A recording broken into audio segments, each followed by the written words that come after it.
We had Dan Houser on yesterday. Oh, Dan wow. Houser, you know Dan Houser. Yeah. Obviously, he's written all the Grand Theft Auto stories and all that kind of. So he's a brilliant writer, anyhow.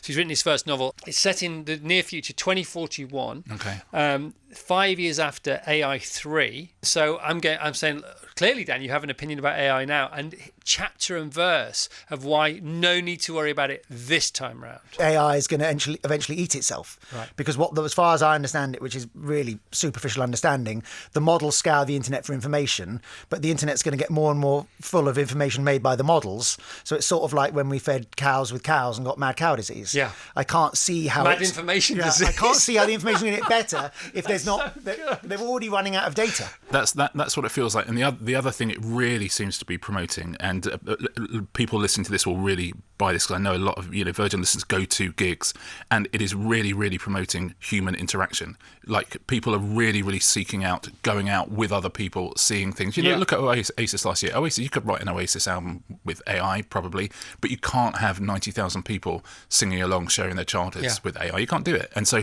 that idea that in our communities now, and gigs and live comedy and stuff like that, I think it's really booming. And the idea of, but AI will be able to write books. You think, well, it definitely will be able to, but people will want to go out and buy a book written by a human being who they can talk to. And there'll be something missing. I hope so. And what about you and Oasis? Did you go and see them? Do you know what? I didn't. Interesting. Well, only because the first time round when Oasis came out, because my brother was in Suede and the whole Britpop wars and stuff like that, I sort of felt slightly kind of involved in all of that, and I knew a lot of the people in that world.